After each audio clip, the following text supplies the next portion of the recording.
चौथा अध्याय उसके 20 और 21 पद को देखेंगे। Exodus chapter 4 versus 20 and 21।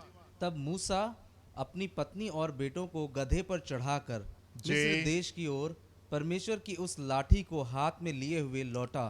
तब यहोवा ने मूसा से कहा, जी। जब तू मिस्र में पहुंचे जी। तब ध्यान रहे हाँ। कि जो चमत्कार मैंने तेरे वश में किए हैं जी। उन सबों को फिरौन को दिखलाना, परंतु मैं उसके मन को हठीला करूंगा जी। और वह मेरी प्रजा को जी। जाने ना देगा। जाने नहीं देगा। You know, God is an amazing God। परमेश्वर जो है वो अद्भुत और हैरान करने वाले परमेश्वर है। डिफरेंट तरीके से वो कार्य को करता है, अद्भुत हैरान तरीके से मेरे प्रियो वो कार्य को करता है। और यदि आप उसको नहीं जानते, यदि आप उसके कार्य करने के तरीके को नहीं जानते, आप दुख में जाएंगे, आप निराशा में जाएंगे और आपको लगेगा कि प्रभु ये क्या हो रहा है। बहुत आवश्यक है कि यदि आप चाहते हैं कि परमेश्वर आपके संग चलें और प्रभु आपके युद्धों को लड़ें, बहुत आवश्यक है कि आप परमेश्वर के कार्य करने के तरीके को आप समझने पाए। हम यहाँ पे देखते हैं कि परमेश्वर अपने लोगों को मिस्र की कैद से आजाद करने के लिए, इन 20 लाख इस्राएलियों को मिस्र की गुलामी से आजाद करने के लिए प्रभु क्या करे, प्रभु मूसा को लेकर के आ रहे, एक 80 साल के जन को वापस लेकर के आ रहे। और हम यहाँ पे 20वें पद में देखते हैं कि मूसा जो है अपनी पत्नी के साथ में, अपने लड़कों के साथ में, अपने बच्चों के साथ में वो गधे पे वापस आ रहा है और प्रभु की लाठी उसके पास में है। मूसा ने 40 साल में एक बहुत बड़ी सेना को तैयार नहीं किया। प्रभु मूसा को बाहर लेके नहीं गए और मूसा को एक बहुत बड़ी सेना में तब्दील नहीं किया। और मूसा जो है बहुत बड़ी सेना के साथ में नहीं आ रहा है कि मिस्र को हरा करके और तब अपने लोगों को उसकी कैद से आजाद करने पाए। परमेश्वर के कार्य करने के तरीके मेरे प्रिय फर्क होते। कौन मूसा को देख के कह सकता है, कौन इस 80 साल के बूढ़े जन को देख करके कह सकता है कि ये मिस्र की कैद से 20 लाख लोगों को आजाद करा करके निकाल के लेकर के जाएगा। पर मेरे प्रियो परमेश्वर के कार्य करने के तरीके वो डिफरेंट होते और वो 80 साल के जन को मिस्र में लेकर के जा रहा है। और जो मिस्र में पहुंचता है, मेरे प्रिय परमेश्वर के वचन में लिखा हुआ है कि मूसा सबसे महत्वपूर्ण जन मिस्र देश में हो गया और परमेश्वर ने मिस्र देश को, उसके फिरौन को घुटनों के ऊपर वो लेकर के आता है और मिस्र के सारे घमंड को प्रभु चकनाचूर कर देते। और ये 80 साल का जन जो कि लाठी को लेकर के पहुंचता है, 20 लाख लोगों को आजाद करा के वहां से बाहर आता है। मूसा ने युद्ध को मिस्र के साथ में युद्ध जो है वो मिस्र के हिसाब से युद्ध को नहीं लड़ा, पर यहाँ पे युद्ध हम देखते हैं ये डिफरेंट तरीके से यहाँ पे युद्ध हो रहा है। और परमेश्वर मूसा से कहते 21वें पद में कि और जो चमत्कार मैंने तेरे वश में किए हैं, जी, और जो चमत्कार मैंने तेरे वश में किए हैं उन सबों को फिरौन को दिखलाना, जी, परंतु मैं उसके मन को जी हठीला करूंगा और वह मेरी प्रजा को जी जाने ना देगा। परमेश्वर मूसा से कह रहे, मूसा तुम बस जाओ, मेरे सामर्थ में जाओ, मेरी लाठी को लेके जाओ और जो चमत्कार मैंने तुमको बताए हैं तुम बस उनको वहां पे जाके परफॉर्म करो। और मैं क्या करूंगा, मैं फिरौन के मन को सख्त करूंगा और वो तुम्हारे लोगों को जाने नहीं देगा। और जब उसका मन सख्त होगा मैं उस न्याय को उसके ऊपर लेकर के आऊंगा। परमेश्वर के कार्य करने के तरीके मेरे प्रिय फर्क होते, डिफरेंट होते। परमेश्वर इस युद्ध में उस तरीके से नहीं जाते जैसे संसार जो है वो युद्ध को लड़ता है। यरीहो के खिलाफ मेरे प्रियो जो विजय है वो तलवार से नहीं आई, यरीहो के खिलाफ जो विजय है वो भाले से नहीं आई, यरीहो के खिलाफ जो विजय है वो तीर कमान से नहीं आई, पर यरीहो के खिलाफ जो विजय है वो किस प्रकार से आने पाई, जब परमेश्वर के लोगों ने परमेश्वर के कहवे के अनुसार 7 दिन तक के 6 दिन तक के एक एक चक्कर काटा। और 7वें दिन जब 7 चक्कर उस शहर के काटते हैं, मेरे प्रिय हम देखते हैं 7 चक्कर काटने के बाद में वो यरीहो की दीवार जो है वो ढह गई और पूरा यरीहो परमेश्वर ने अपने लोगों के हाथों में कर दिया। मेरे प्रिय मैं आपसे कहना चाहता हूं युद्ध के तरीके को आप बदल दीजिए। चेंज योर बैटलफील्ड, अपने युद्ध करने के तरीके कि आप बदल दें, हम उनके समान युद्ध को नहीं लड़ते, हम संसार के तरीके से युद्धों को नहीं लड़ते। हमारा युद्ध करने का तरीका जो है वो फर्क है, हम डिफरेंटली युद्ध को लड़ते हैं और तब हम विजय को प्राप्त करते हैं। मेरे प्रियो, आज हम अपना इंडिपेंडेंस डे जो है वो सेलिब्रेट कर रहे हैं और हमारे स्वतंत्रता संग्राम में जो सबसे विशेष जन थे और वो थे हमारे राष्ट्रपिता महात्मा गांधी। और हम सब जानते हैं मेरे प्रियो कि उन्होंने किस प्रकार से इस स्वतंत्रता के संग्राम को लड़ा, किस तरीके से इस वॉर ऑफ इंडिपेंडेंस में वो आगे बढ़े, नॉन वायलेंस के थ्रू, अहिंसा के द्वारा वो जाते हैं आगे और उसके द्वारा विजय को प्राप्त करते। उनको मालूम था कि अंग्रेजों से वो गोलियों से और बंदूकों से नहीं लड़ सकते थे। उनको मालूम था कि गोलियों से और बंदूकों से लड़ करके वो विजय को प्राप्त नहीं करने पाएंगे, पर क्योंकि वो परमेश्वर के वचन को पढ़ने वाले जन थे, उन्होंने सीखा नॉन वायलेंस को और अहिंसा को उन्होंने प्रैक्टिस किया करके, और हम देखते हैं उसके द्वारा हमारी इंडिपेंडेंस, हम स्वतंत्र होने पाए। चेंज योर बैटलफील्ड, उन्होंने युद्ध के मैदान को बदल दिया। वो अंग्रेजों के साथ में उनके युद्ध के मैदान में नहीं गए, पर उनको अपने मैदान में लेकर के आए और वहां पे युद्ध को लड़ा और उनको हराया। एंड एग्जैक्टली परमेश्वर हमको इसी तरीके से लेके जाते हैं। चेंज योर बैटलफील्ड, अपने युद्ध के मैदान को आप बदल दीजिए। इस मिस्र से जब परमेश्वर जो है वो लोगों को आजाद करते, मूसा को लेके आ रहे, डिफरेंट तरीके से इस युद्ध को लड़ा जा रहा है। बैटलफील्ड को चेंज करके, युद्ध के मैदान को बदल करके परमेश्वर जो है विजय को दिलाते हैं। यरीहो के ऊपर विजय कैसे प्राप्त हो रही है? युद्ध का मैदान जो है वो बदल दिया गया। युद्ध का मैदान जो है वो बदल दिया गया। डिफरेंट प्लेटफॉर्म के ऊपर युद्ध को लड़ा जा रहा है, एक अलग स्तर के ऊपर युद्ध को लड़ा जा रहा है। मेरे पे हम देखते हैं यहोशू जब एक नगर के सामने जाता है और जब हार का सामना करता है, उसके बाद में क्या होता है? जब अकान ने गुनाह किया और एक बहुत बड़ी हार जो है वो उनको मिलती है, उसके बाद में यहोशू क्या करता है? यहोशू परमेश्वर के सम्मुख सुबह से लेकर के शाम तक के बैठा रहा। और ना सिर्फ यहोशू पर उसके साथ में इस्राएल के सारे एल्डर्स जो थे, जितने भी मेन लोग थे, वो सब प्रभु की उपस्थिति में सुबह से लेकर के शाम तक के ठहरे रहे। मेरे प्रियो, मैं आपसे कहना चाहता हूँ, यदि आप अपने जीवन में विजय को देखना चाहते और परमेश्वर के साथ में विजय को देखना चाहते, चेंज योर बैटलफील्ड, अपने युद्ध के मैदान को आप बदल दीजिए। अपने युद्ध के मैदान को आप बदल दीजिए। मैं आपको एक उदाहरण देना चाहता हूं। बहुत समय पहले की बात है और कुछ यूं हुआ कि हमारे घर में एक बहुत मोटा सा चूहा आ गया और हम लोग ने हर मुमकिन कोशिश की कि हम उसको वहां से हटाने पाए, घर से हटाने पाए, भगाने पाए, पर वो किसी भी तरीके से घर से बाहर नहीं जा रहा था।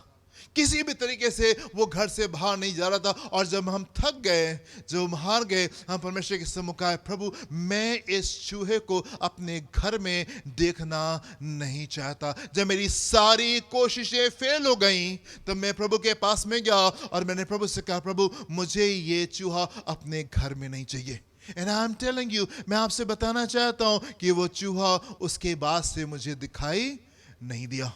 उसके बाद से मुझे दिखाई नहीं दिया। उसके कुछ दिनों के बाद में वो फिर से मुझे दिखाई दिया। And then again I prayed, और फिर से मैंने प्रार्थना की। अब की बार मैंने वो सब कुछ नहीं किया जो मैंने पहली बार किया था। अब की मैंने सिर्फ प्रार्थना की, एंड अगेन वो दोबारा से गायब हो गया और फिर कभी नहीं आया। युद्ध के मैदान को आप बदल दीजिए। परमेश्वर ने होने दिया कि वो मोटा सा चूहा हमारे घर के अंदर आए और वो मुझे इरिटेट करे और वो मुझे परेशान करे। और मैंने हर मुमकिन कोशिश की, हर वो तरीका अप्लाई किया जो अप्लाई किया जाता है, लेकिन वो तरीके काम नहीं आए। And then God showed me a different way. फिर परमेश्वर ने मुझे युद्ध करने का एक फर्क तरीका सिखाया, और वो ये कि मैं इन चीजों के लिए भी मैंने प्रार्थना की, प्रभु मुझे ये नहीं देखना है, मुझे ये नहीं देखना है। और वो हमारे पास से, हमारे घर से चला गया। मैं आपसे कहना चाहता हूं मेरे प्रियो, जो भी आपके संघर्ष हैं, जो भी आपके युद्ध हैं आप उनको घुटनों पे परमेश्वर के सम्मुख लेकर के आए। जो भी आपके युद्ध हैं, जो भी आपके बैटल्स हैं, आप परमेश्वर के सम्मुख उनको लेके आए, प्रभु के सम्मुख आप उनको रखें और आप देखेंगे कि परमेश्वर उन चीजों में हस्तक्षेप करेंगे और खूबसूरत काम को वो वहां पे करेंगे। जो भी आपके युद्ध हैं, आप संसार के तरीके से युद्धों को नहीं लड़े। यदि कोई जन है जो कि आपको दिक्कत कराए, यदि कोई जन है जो झगड़ा कर रहा है, कहीं पे कोई ऐसी समस्या है जिसके ऊपर आप जय को प्राप्त नहीं कर पा रहे, मैं आपसे कहना चाहता हूं आप उनके साथ में उनकी बैटलफील्ड में मत जाएं। आप बैटलफील्ड को चेंज करें, युद्ध के मैदान को आप चेंज करें एंड विजय आपके जीवन का हिस्सा होने पाएगी। आप डैनियल के जीवन को देखें, जब वो राजा की तरफ से आज्ञा निकल गई कि सारे अकर्मण्य लोगों को मार दिया जाएगा, सारे वाइस पीपल को मार दिया जाएगा, डैनियल ने क्या किया? What did Daniel do? वो अपने लोगों के साथ में प्रार्थना में गया, राजा के पास में जाता है, राजा से समय को लेता है और उसके बाद में अपने लोगों के साथ में बैठ करके वो प्रार्थना करता है, अपने लोगों के साथ में बैठ के प्रार्थना करते। और जब वो प्रार्थना में था, प्रभु ने राजा का सपना भी बता दिया और उसका मतलब भी बता दिया। कई बार परमेश्वर हमको उस मार्ग से इसलिए लेकर के जाते हैं क्योंकि परमेश्वर हमको विशेष बनाना चाहते, परमेश्वर हमको एक डिफरेंट पहचान में खड़ा करना मांगते। पर वो बहुत जरूरी होता है कि उस मोमेंट पे आप युद्ध को फर्क तरीके से लड़े। हम संसार के तरीके से युद्धों को नहीं लड़ते, हम संसार के तरीके से युद्धों को नहीं लड़ते, पर हम परमेश्वर के तरीके से आते हैं, हम परमेश्वर के तरीके से आते हैं। और जब परमेश्वर के हाथों में हम चीजों को सौंपते हैं मेरे प्रियो, हमारी चीजें फर्क होने पाती हैं।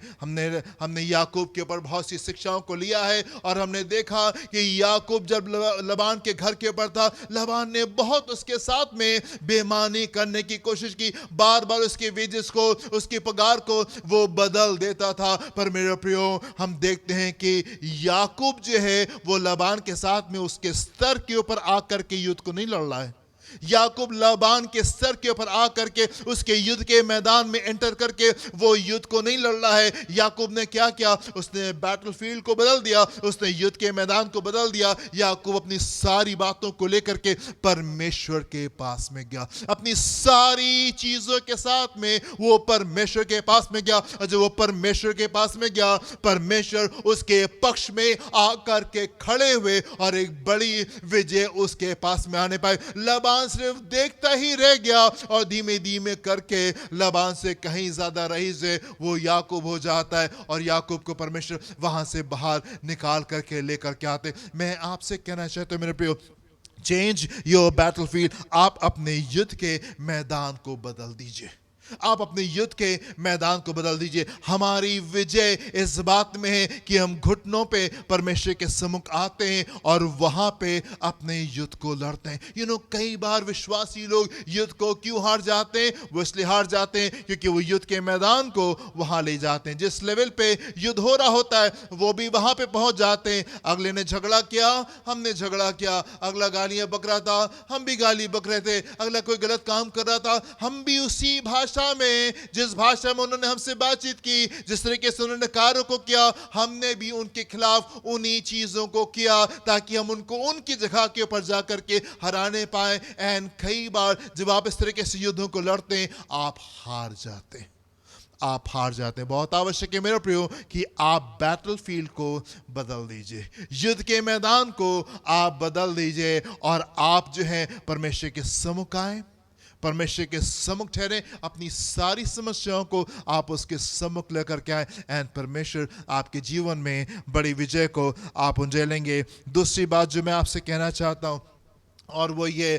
कि मेरे प्रियो, जैसे कि आज हम इंडिपेंडेंस डे को सेलिब्रेट कर रहे हैं, अपने स्वतंत्रता दिवस को हम मना रहे हैं अगेन, हम महात्मा गांधी के जीवन में हम एक विशेष बात को देखते हैं और वो ये कि जब उन्होंने शुरुआत की तो वो डरे नहीं और वो घबराए नहीं। जब उन्होंने शुरुआत की कोई उनको नहीं जानता था, कोई उनको नहीं पहचानता था और ऐसा नहीं था कि शुरुआत करने से वो डर गए और उन्होंने कहा नहीं भाई हमको तो कोई जानता नहीं है, मैं क्या कर सकता हूँ, ये तो बहुत बड़ी समस्या है, ये तो बहुत बड़ी दिक्कत है और मैं इसमें कुछ नहीं कर सकता, और वो अपने हाथ के ऊपर हाथ रख के बैठने गए। मैं आपसे कहना चाहता हूँ मेरे प्रियो, यदि आप परिवर्तन को देखना चाहते हैं, यदि आप परिवर्तन को देखना चाहते हैं, आप शुरुआत करने से ना डरें। आप शुरुआत करने से नहीं डरें, आप कोशिश करें, आप कुछ ना कुछ करें, आप उस तरफ संघर्ष में आप आगे की ओर बढ़ें। आप पहले से फैसला करके, हार करके अपनी जिंदगी में मत बैठ जाइए। ये परिस्थितियां तो बहुत गंभीर हैं, ये बातें तो बहुत बड़ी हैं, ये युद्ध तो बहुत बड़ा है और मैं इसमें कुछ नहीं कर सकता, और आप खामोशी से ऐसे बैठ नहीं जाए। मैं आपको उत्साहित करना चाहता हूं, डू समथिंग अबाउट इट। अपने युद्धों के लिए, अपने संघर्षों के लिए आप कुछ करें। कहीं से आप शुरुआत करें। जब महात्मा गांधी जी ने चीजों को शुरू किया, कोई नहीं जानता था, ही वॉज नोबडी, कोई उनको नहीं जानता था, कोई उनको नहीं पहचानता था, पर उन्होंने कोशिश की, वो आगे बढ़े, एंड देन कोशिशें कामयाब होने पाए और चीजें खूबसूरत होने पाए। मैं आपको इनकरेज करना चाहता हूं, आप परमेश्वर के वचन में जाएं और आप देखें मर्दकी कौन था, एस्तर कौन थी। एक बहुत बड़ी दिक्कत उनके सामने थी, राजा की तरफ से आज्ञा निकल गई थी कि फलानी तारीख को सारे यहूदी जो हैं वो मार दिए जाएंगे। Who was Mordecai? कौन था मर्दकी? जब उसने चीजों को शुरू किया, वो एक छोटा सा कर्मचारी था, पर उसने अपनी कोशिशों को किया, और जब वो आगे बढ़ा अपनी कोशिशों के साथ में, परमेश्वर ने उसकी सहायता की, और ऐसी सहायता की कि एक बहुत बड़ी विजय उन दिनों में निकल करके आने पाई। और आज भी हम मर्दकी को याद करते हैं कि कैसे उसके कारण एक बहुत बड़ी विजय आने पाई। Who was Esther? एस्तर कौन थी? जब उसने चीजों को शुरू किया, she was a nobody, कुछ नहीं थी, वो महारानी जरूर से थी, पर वो राजा के पास में अपनी मर्जी तक के नहीं जा सकती थी। अपनी इच्छा से वो राजा के पास में जा तक नहीं सकती थी। अपनी बात को कह देना तो बहुत अलग सी बात थी, बहुत बड़ी बात थी। पर मेरे प्रियो, हम देखते हैं उसने शुरुआत की, उसने शुरुआत की हार करके, बैठने की, अपनी परिस्थितियों को देख करके, अपनी चीजों को देख करके। हम कहां कुछ कर पाएंगे, ये तो बहुत बड़ा है, ये तो बहुत बड़ी समस्या है, ये तो बहुत बड़ी दिक्कत है, हम क्या कर सकते हैं? आप हार को लेकर के आप बैठ मत जाएं, आप कुछ ना कुछ करें। Start doing something, start doing something। आप कुछ अपनी दिक्कत के लिए करना शुरू करें, और मैं आपको उत्साहित करना चाहता हूं, परिवर्तन आ जाएगा। परमेश्वर आपकी सहायता करेंगे और परिवर्तन आ जाएगा। हम दाऊद के जीवन को देखते हैं मेरे प्रियो। दाऊद कौन था? दाऊद कौन था? जब उसने चीजों को शुरू किया, कोई नहीं था, कोई उसको नहीं पहचानता था। जब वो गोलियत के सामने जाकर के खड़ा होता है, युद्ध को लड़ता है, he was nobody, कोई उसको नहीं पहचानता था। पर दाऊद ने कदम को उठाया, वो आगे की ओर बढ़ा, परमेश्वर के सामर्थ्य में वो आगे की ओर गया, और एक बड़ी विजय आने पाए। ना सिर्फ इस्राएल को विजय मिलने पाए, पर दाऊद को सम्मान मिलने पाया, और दाऊद का स्तर जो है वो ऊंचा होने पाया। डैनियल खुद ब खुद जो है वो राजा के पास में जाता है, और राजा से कहता है, मुझे समय दे दीजिए और मैं आपका सपना भी बता दूंगा और उसका मतलब भी बता दूंगा। मैं आपसे कहना चाहता हूं, आप इनिशिएटिव को लें, आप हार करके मत बैठ जाइए, आप पहल को करें, आप आगे की ओर बढ़ें। परिवर्तन आ जाएगा, परिवर्तन आ जाएगा। आपकी कोशिशें कभी भी छोटी नहीं होती मेरे प्रियो, वो परिवर्तन को लेकर के आ जाएंगे। हम अब्राहम के जीवन में देखते हैं, 75 साल की उम्र में वो परमेश्वर के पास में आता है। 75 इयर्स की उम्र में उसकी पत्नी उससे 10 साल छोटी थी, 65 साल की उसकी उम्र थी जब ये लोग प्रभु के पास में आते हैं और प्रभु से कहते हैं, प्रभु हमारे पास में औलाद नहीं है। एंड परमेश्वर जो है वो उनसे उस जगह के ऊपर वायदा करते। अब्राहम अपनी उम्र को देख के, अपनी पत्नी की उम्र को देख करके वो हार करके बैठने गया, पर उसने परिवर्तन के लिए कुछ किया, उसने चेंज के लिए कुछ किया, वो परिवर्तन को लेके आया, वो परमेश्वर के पास में आया, प्रभु से उसने कहा, और प्रभु ने उससे कहा, अपनी तमाम चीजों को छोड़ करके मेरे पीछे हो लो। और अब्राहम परमेश्वर के पीछे हो लिया। 25 साल बीत गए, 24 साल बीत गए, उसको कुछ नहीं मिला। 25वें साल में उसको बेटा मिलने पाता है। इन 25 सालों में बहुत से उतार चढ़ाव जो थे वो आने पाए, पर हम देखते हैं अब्राहम परमेश्वर को पकड़े रहा, अब्राहम परमेश्वर को पकड़े रहा। मैं आपसे कहना चाहता हूं मेरे प्रियो, आप शुरुआत करें, आप कहीं ना कहीं से आप शुरुआत करें। आप ये मत सोचें कि आपके एफर्ट्स, आपकी कोशिशें जो हैं वो तो बहुत छोटी सी हैं, बहुत थोड़ी सी हैं, बहुत इनसिग्निफिकेंट सी होंगी, कोई इसको नहीं जानेगा, कोई इसको नहीं पहचानेगा, और मैं क्या कर सकता हूं। इन बातों से आप बाहर निकलें, आप परमेश्वर के वचन में जाएं और आप पाएंगे कि ये लोग जो कि बड़ी बड़ी विजय के साथ में आए, ये कोई नहीं थे, ये कोई नहीं थे। इन्होंने बस कहीं से शुरुआत की, परमेश्वर को थामा और ये आगे बढ़े, और परमेश्वर ने इनके जीवन में बड़ी विजय को डेला। आप मेरे साथ में एक पद को देखें, पहला कुरिन्थियों उसका 15वां अध्याय उसके 58 वर्स को देखेंगे, 58वें पद को देखेंगे। यहां पे क्या लिखा हुआ है?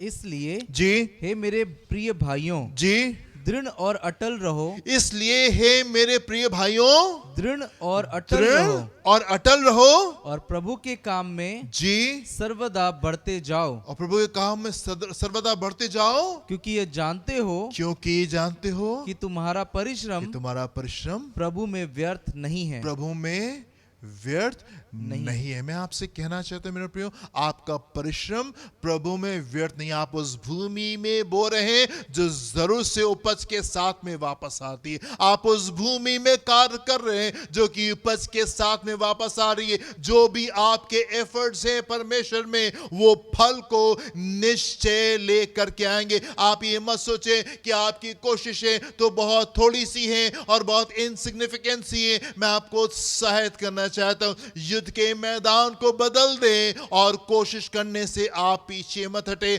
आप युद्ध को मत देखें कि ये कितना बड़ा है और ये कार्य कैसे होगा। जब मूसा ने इस कार्य को देखा, मूसा भली भांति अच्छे से जानता था कि मिस्र देश की जो सेना है वो कितनी स्ट्रांग है, कितनी मजबूत है, पर फिर भी मूसा ने कोशिश की। फिर भी मूसा ने कोशिश की। जब उसने पहली कोशिश की उसमें फेल हो गया और वहां से प्रभु उसको बाहर ले गए। 40 साल तक के वो प्रार्थना में निरंतर लगा रहा और 40 साल के बाद में परमेश्वर उसको वापस लेकर के आए और एक बड़ी विजय वहां पे आने पाई। क्यों? क्योंकि मूसा उस बड़ी परिस्थिति को देख के डर के घबरा करके बैठने गया। अब इसमें क्या कुछ हो सकता है? मूसा हार नहीं गया अपनी चीजों को देख करके, पर मूसा युद्ध को लड़ता रहा, और क्योंकि मूसा युद्ध को लड़ता रहा, एक बड़ी विजय मूसा के द्वारा आने पाई और परमेश्वर ने मूसा के नाम को भी बड़ा महान किया। मैं आपसे कहना चाहता हूं, आपकी कोशिशें परमेश्वर में जो है वो कभी फेल नहीं होती। आपके एफर्ट्स कभी भी यूजलेस नहीं जाते, कभी भी वेस्ट नहीं होते। जो भी कोशिशें कर रहे हैं आप, जो भी कोशिशें कर रहे हैं, वो कभी भी वेस्ट नहीं होती। परमेश्वर के वचन में एक छोटी सी बच्ची का बयान है, और नामान के घर में वो एक नौकरानी थी, एक छोटी सी बच्ची थी जो कि इस्राएल की थी, यहूदी थी, और वहाँ पे नौकरानी थी। और उसने अपनी मालकिन से कहा कि अगर मेरे मालिक जो है, नामान जो है, ये एलीशा को जानते तो इनका कोढ़ खत्म हो जाता। उसने गवाही को दे दिया, उसने छोटी सी बात वहाँ पे जाके बता दी, कह दिया, उसने बोल दिया। और हम देखते हैं क्योंकि उसने कोशिश की, परमेश्वर बहुत बड़े कार्य को नामान के जीवन में, उसके परिवार में और उस देश में प्रभु ने एक बड़े कार्य को किया। उसका नाम उस क्षेत्र में महान होने पाया। क्यों? क्योंकि उस बेटी ने, उस छोटी सी लड़की ने अपने से कोशिश की, अपने से एफर्ट किया। मैं आपसे कहना चाहता हूं मेरे प्रियो, आपके एफर्ट्स कभी भी वेस्ट नहीं होते, कभी भी वेस्ट नहीं होते। आप कोशिश को करें, युद्ध के मैदान को आप बदल दें, अलग तरीके से युद्ध को लड़ें और आप कोशिश करते रहें। प्रभु आपकी कोशिश में जरूर से विजय को दे लेंगे। मैं आपसे कहना चाहता हूं, तमाम बुजुर्ग लोग जो हमारे बीच में हैं, यदि आप मेरी आवाज को सुन रहे हैं, मैं आपसे कहना चाहता हूं, आप ये मत सोचें कि नहीं ठीक है, अब तो हम रिटायर हो गए और अब तो हमारा जीवन जो है बस प्रभु के बुलाने की देरी है और एक दिन हम प्रभु के पास में वापस चले जाएंगे। मैं आपको उत्साहित करना चाहता हूं, आप परमेश्वर के सम्मुख जाएं और प्रभु से कहें, प्रभु मुझे लंबा जीवन चाहिए, मैं और जीना चाहता हूं, मैं और जीना चाहती हूं, और मैं इन पलों में आपकी सेवा करना चाहता हूं। हम इन पलों में आपकी सेवा करना चाहते हैं। आप मत सोचिए यस अब तो शाम हो गई है और कुछ दिनों में बुलावा आएगा और आपको घर वापस जाना है। नहीं, आप प्रभु से कहें प्रभु मुझे लंबा जीवन चाहिए ताकि हम सेवा करने पाए और हम प्रार्थना करने पाए। हम जो सेवक है उन लोगों के लिए प्रार्थना कर सके, सेवकाई के लिए प्रार्थना कर सके ताकि प्रभु आपके नाम को महिमा मिलने पाए। मैं आपको इनकरेज करना चाहता हूं मेरे प्रियो, हार करके मत बैठ जाए। परिस्थितियों को देख करके आप हार करके मत बैठ जाए, पर आप उसके लिए कुछ करें। आप उसके लिए कुछ करें। जब दाऊद ने देखा, दाऊद का कार्य नहीं था कि जब गोलियत सामने आया फिर भी दाऊद आगे बढ़ता है और दाऊद जिम्मेदारी को लेता है और दाऊद अपने कार्य को करता है। और जब दाऊद आगे बढ़ता है हम देखते हैं परमेश्वर दाऊद की सहायता करते हैं और इतिहास की एक बहुत बड़ी विजय जो है वो आने पाती है। दाऊद गोलियत को हरा देता है, दाऊद गोलियत को हरा देता है। मेरे प्रभु मैं आपसे कहना चाहता हूं चाहे कितनी बड़ी समस्या क्यों नहीं हो, चाहे कितनी बड़ी प्रॉब्लम क्यों नहीं हो, चाहे कितनी बड़ी दिक्कत क्यों नहीं हो, पर यदि आप परमेश्वर के ऊपर विश्वास करके आप आगे की ओर बढ़ेंगे, युद्ध के मैदान को यदि आप चेंज करेंगे और यदि आप प्रभु में कोशिशों करेंगे, विजय आपके जीवन का हिस्सा होने पाएगी। विजय आपके जीवन का हिस्सा होने पाएगी। आप हार करके मत बैठ जाएं और आप उनके साथ में उनके युद्ध के मैदान में मत कूद जाइए। यदि दिक्कत है, यदि समस्या है, आप परमेश्वर के सम्मुख आए, प्रभु के सम्मुख ठहरे and just pray about it. परमेश्वर के सम्मुख बैठे, वफादारी के साथ में आप उसके साथ में चले, पूरी आज्ञाकारिता के साथ में आप परमेश्वर के साथ में चले। Change your battle ground, change your battlefield. अपने युद्ध के मैदान को आप बदल दीजिए और आप निरंतर कोशिशों को करिए। मेरे प्रिय मैं आपसे कहना चाहता हूं आपकी कोशिशें परमेश्वर में व्यर्थ नहीं है, आपकी कोशिशें परमेश्वर में व्यर्थ नहीं है और अपने समय पे वो प्रतिफल को लेके आएंगी। अपने समय पे मर्द की हार नहीं गया, एस्तर हार नहीं गई, उसने कोशिश की, अपने सर से कोशिश की। राजा के पास में बगैर बुलाए जाने के वो राजा के पास में जा तक नहीं सकती थी, फिर भी उसने अपने सर से कोशिश की और राजा के पास पहुंचती है और प्रभु का अनुग्रह होता है। राजा उसकी सारी बातों को मान लेता है और बड़ी विजय आने पाती है। हार करके मत बैठ जाइए, अपनी परिस्थितियों को देख के हार करके मत बैठ जाइए। अगर कोई विजय को प्राप्त कर सकता है तो वो आप हैं। परमेश्वर आपके साथ में, उसकी सामर्थ्य आपके साथ में, कलीसिया आपके लिए प्रार्थना कर रही है। यदि कोई विजय में प्रवेश कर सकता है तो वो आप हैं। मैं आपको उत्साहित करना चाहता हूं, युद्ध के मैदान को बदल दें और कोशिश करने से कभी मत पीछे हटे। विजय बहुत जल्द आपकी होने पाएगी। प्रभु आपको आशीष दें। अपनी आंखों को बंद करेंगे, हम प्रार्थना करेंगे। Thank you Lord, hallelujah. धन्यवाद देना चाहते हैं पिता परमेश्वर इस खूबसूरत समय के लिए खुदावन जो कि आपने दिया कि एक बार फिर से हम आपके सम्मुख आ सकते हैं। आप महान परमेश्वर हैं और आपके कार्य करने के तरीके अद्भुत हैं पिता परमेश्वर। हम चाहते हैं हमको ऐसी बुद्धि दें, हमको ऐसी समझ दे खुदावन कि आपकी बातों को समझ करके हम आपके साथ में आज्ञाकारिता के साथ में हम आगे की ओर बढ़ने पर अपनी बुद्धि को नहीं लगाएं पिता परमेश्वर। प्रभु हम चाहते हैं कि हम युद्ध के मैदान को बदलने वाले लोग होने पाए। हम लोगों के साथ में उनके युद्ध के मैदान में उनके हिसाब से कूद करके प्रभु हम युद्धों को ना लड़ें, पर हम युद्ध के मैदान को बदलें, अपने घुटनों को टेक करके आपके सम्मुख ठहरे पिता परमेश्वर और आप बड़ी विजय को हमारे जीवनों में लेके आए। प्रभु मैं प्रार्थना करना चाहता हूँ हर उस कमजोर जन के लिए पिता परमेश्वर, हर उस जन के लिए खुदावन जिसके जीवन में निराशा ने घर को कर लिया है, हर वो जन जो कि हार करके अपनी परिस्थितियों से इस समय बैठ गया, हम प्रार्थना करना चाहते प्रभु इन निराशा वाले जीवनों में आप आशा को डेल दे पिता। हर वो जन जो कि अपनी परिस्थितियों से समझौता करके बैठ गया, प्रभु हम प्रार्थना करना चाहते यीशु आपके नाम से इन समझौतों से आप लोगों को बाहर निकाले, इन कॉम्प्रोमाइज से आप लोगों को बाहर निकाले और होने पाए कि प्रभु हमें से हर एक जन अपने हिस्से की कोशिश करने पाए। और आपकी विजय हमारे जीवनों में प्रवेश करने पाए। प्रभु पूरी कलीसिया के ऊपर अपनी अनुग्रह की दृष्टि को रखे और हमें से हर एक जन को अपनी रोशनी में आप आगे की ओर लेके चलें। जो भी आवश्यकता है मेंटल, फिजिकल, इमोशनल, स्पिरिचुअल, वो आपके आसमानी भंडार के द्वारा पूरी होने पाए। देखे, संभाले, अपनी भली भावनी और शिक्षा को पूरी करें। यीशु के नाम से मांगते हैं, सुनिएगा, ग्रहण कीजिएगा। आमेन एंड आमेन। हालेलुया। हमारे खुदावंद यीशु मसीह का फजल और अब आपकी मोहब्बत, पाक रूह की रिफाकत, शराकत में से हर एक के साथ में आपसे लेकर के हमेशा तक होती रहे। Amen and amen. Hallelujah. God bless you my dear friends. प्रभु आपको आशीष दे। जय मसीह की।